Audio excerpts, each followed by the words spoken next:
Sanbonani guys, welcome back to yet another video, and we are speaking about the latest episode of Sibongile and the Dlaminis. Now this episode starts off with uNomalanga speaking to Utlin. You'd remember the previous episode, they had a private funeral for their child, Junior, for uNomalanga and uKwenzo's supposing son, Junior. They had a private session, a private funeral where Utlina was there. So this is basically the next day.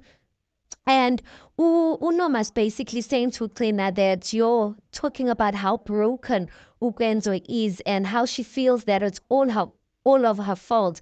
And she says that she doesn't think she can keep up with this anymore because the painful part is to see how broken Ukwenzo is, only that uNomalanga knows the truth that Ukwenzo really is heartbroken and going through all this mini depression for nothing, you guys.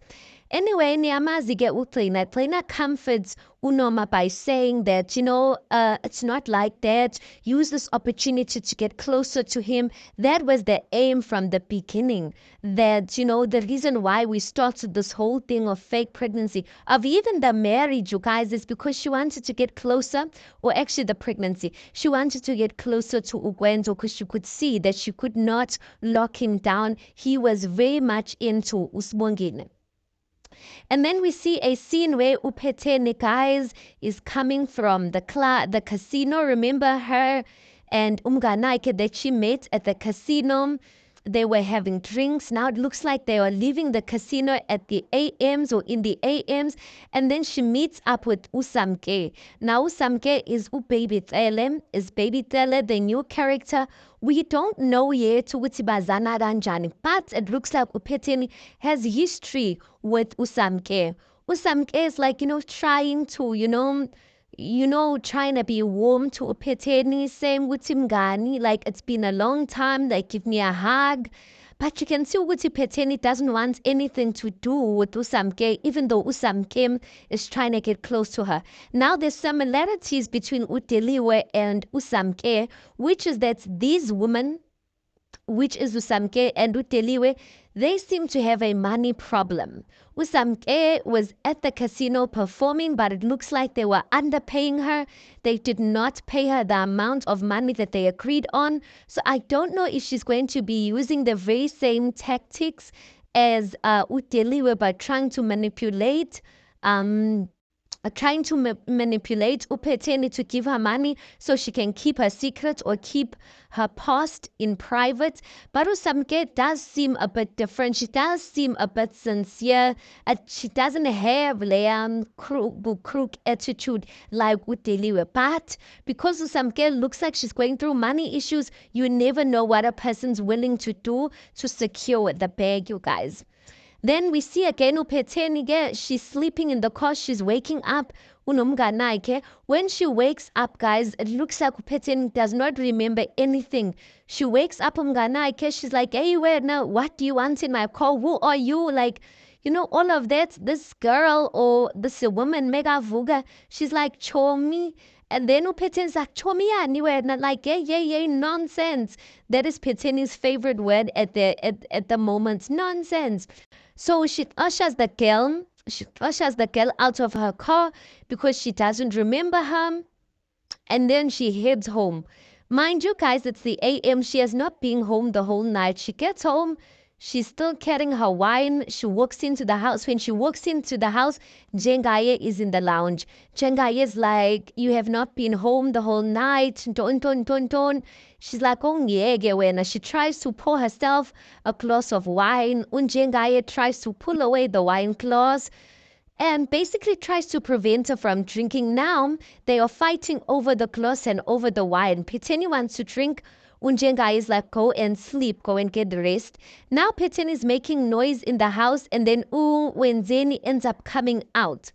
When Jengaye sees that Wenzeni is about to see his mother or sees her mother in the state, he commands Wenzeni to go back to her bedroom. Now guys, another thing that I know for sure is going to happen on this season is that Wenzeni might fall into a very deep, dark place because of this thing that's happening with her mother. I don't know how far it's going to go, but I know that is something that's going to be on the pipeline because it looks like she's not taking it well. We've all known that uNzeni has had her fair share of issues, but listen, her mother uPhetheni has always tried to just be there for uNzeni. But now uPhetheni is not in the position. She really doesn't care about who says what, about who's thinking what about her position. All she cares about is her wine, guys. She just wants her wine at this point. We see a scene where uNjengaya is basically trying to help uPhetheni get into the room. He places her into the bed. That time uManzi is fubin, guys, because he was fighting over the wine and the wine spilled on him. And I'm just like, I don't think uNjengaya knew that he was going to be working this much. But uNjengaya currently, with the state that uPhetheni is in, he is working overtime. I don't know, guys, but I have a feeling that the state that uPhetheni is in, uNjengaya is going to try to help her. And I think that this is going to be the time where he's going to kind of fall in love with her all over again. I don't know, you guys.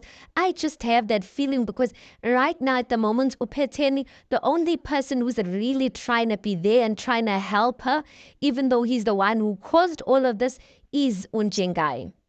So that will be interesting to see because uNomfundo at this point has the mindset that her man has his eyes only on her. And then, guys, it looks like uJabu and uSibongile are falling for one another.